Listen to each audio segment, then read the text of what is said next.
Hi guys and welcome back to the channel. In today's short video I want to check with you the latest developer's diary released by Paradox and share my impressions. You can find a link to the diary itself in the description of the video, so let's get into it. So for the first time since release they're actually adding a new resource into the game.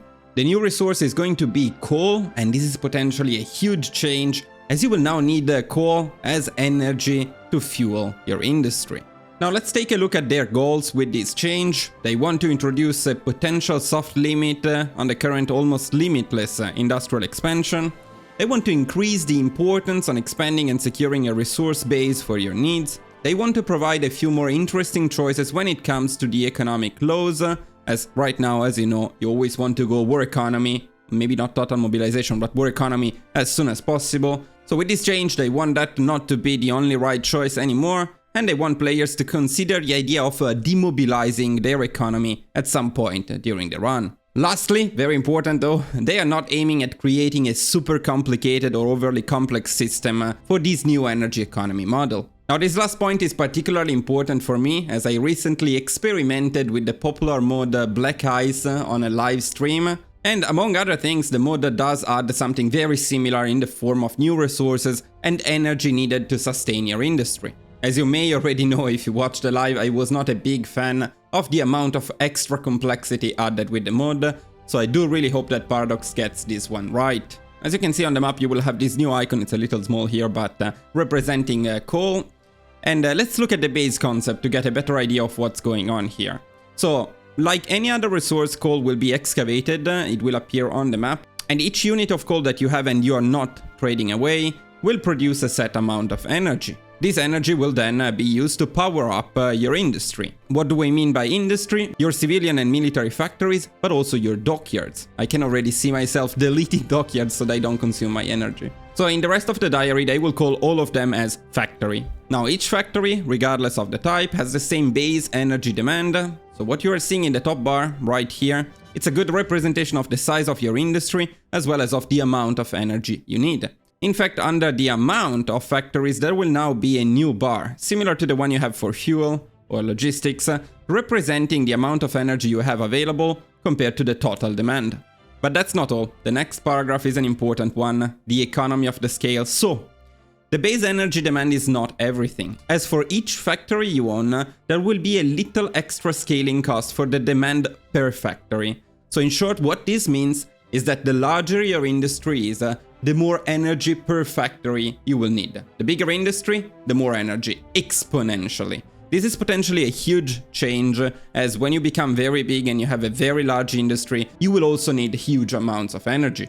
Of course, this is made also to balance minors and majors, so when you play a minor country, you will be able to sustain their few factories with a small amount of coal. When you become big, you need a lot of coal. The next change is also an interesting one. Will they give us a reason not to go war economy as soon as possible? In fact, maybe a reason to even lower our mobilization law? Well, as you can see, in the mobilization law tab, now you will have these new icons. These are placeholders, but they will make them look better for sure.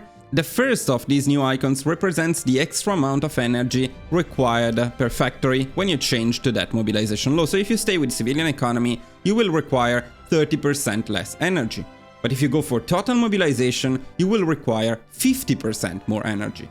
By briefly looking at these, I would say that probably partial mobilization will become a good candidate, being very balanced, but possibly war economy is still a good choice, depending on how the energy works, of course. While total mobilization looks to be a terrible choice, but honestly, it was not a very good choice in the first place. The second icon here is nothing really new, it just represents the consumer goods. So as usual, higher consumer goods for civilian economy, and then you can lower them by increasing the level of mobilization. Now let's also take a brief look at how they want this to work, so their plan for this new system.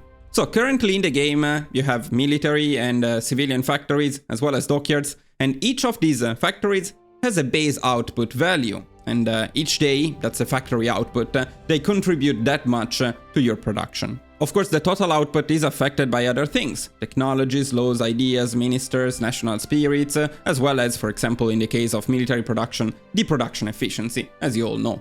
How will these be affected by the new coal energy system? So first of all, we will now have a base output for each of the industry types which means that regardless of the energy, you will always have at least this much output from your factories.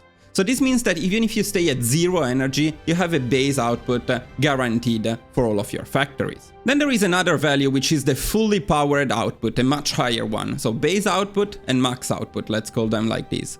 And depending on the energy ratio you're providing, you will end up somewhere on that scale. So if you have 50% energy, well then you will be 50% of the way between the base value and the max value. If you have 100%, you will be at max value, and so on. Now, and this is very important, everything we mentioned previously, so the construction speed, the dockyard and factory output, all of these modifiers will also be scaled according to the percentage of energy you have.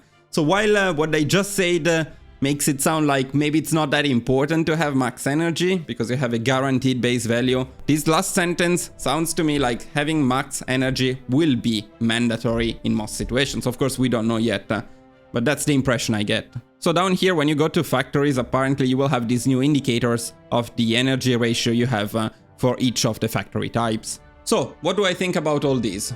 Well, after playing Black Ice, I must be honest with you, I cannot help but being a bit worried. I found myself to be more conservative than I thought, and I'm overall not a huge fan of potentially big changes such as this one. Of course, it all depends on how it will be implemented into the game. So in the end, it might range from being a very minor additional system to deal with, and that can mostly be ignored, for example if you can simply import all of the coal you need, and so be a forgettable feature, like raids for example. Or it might be a massive game changer that forces you to lower your mobilization law, to limit your economic expansion, or to avoid building certain types of factories or dockyards to prevent increasing too much the energy cost per factory. It's really hard to tell right now, so we will just have to wait and see. Was this the change that HOI4 needed? Personally, I very much doubt so, but I really hope I will be proven wrong on this one. So let's see. More importantly though, what do you think about this? I'm really curious to hear your opinion. I know that many of you love several mods that introduce similar mechanics into the game, so do you think these should be part of the core game? Are you happy about coal and energy coming to HOI4? Make sure to let me know in the comments, I'm really looking forward to it. Other than that, as always, thank you all for watching, and I will see you guys very soon in the next video. Bye bye!